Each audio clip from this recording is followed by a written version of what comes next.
Hello everyone, তোমরা সবাই কেমন আছো? হ্যাঁ, আমি রান্না আর একটা মিনি ব্লগ নিয়ে তোমাদের মাঝে চলে এসেছি। দেন মাংসটাকে ধুয়ে দেন পরিষ্কার করে নিয়েছি। অ্যান্ড দেন মাংস রান্নার জন্য কিছু স্পাইসিও আমি গুছিয়ে নিয়েছি, তো সেটাও তোমাদের মাঝে শেয়ার করব।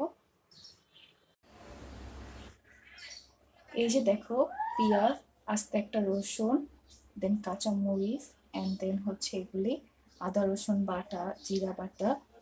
তো এই তো মুরগি রান্না করতে যা যা লাগে সব আমি গুছিয়ে নিয়েছি।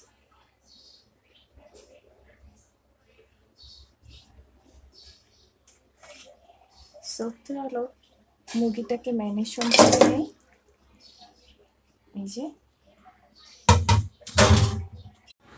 এই যে দেখো, আদা রসুন পেস্টটা আমি দিয়ে দিয়েছি। যে এখান থেকে বাটাটা,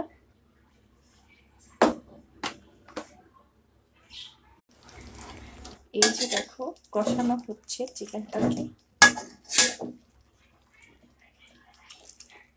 সো একসাথে মাখিয়ে বসিয়ে দিলাম, কারণ যাতে সময়টা কম লাগে। সো এই কারণে, আর আমার কাছে এভাবেই মনে হয় সহজ রান্না।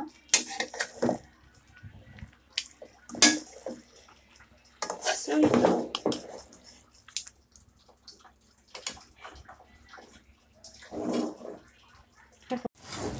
এই দেখো, অফ ক্যামেরায় আমি এক কষানো দিয়ে নিয়েছি। দেন একটু পানি দিয়ে আমি আবার কষাচ্ছি। আর এই সাইডে চাল ধুয়েও ভাতটা বসিয়ে দিয়েছি।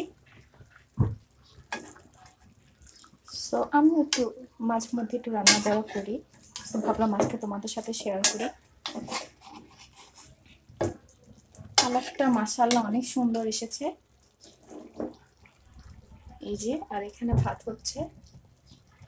আসলে ইদানিং যে গ্যাস, এই যে এখন পানি দিয়ে দিলাম।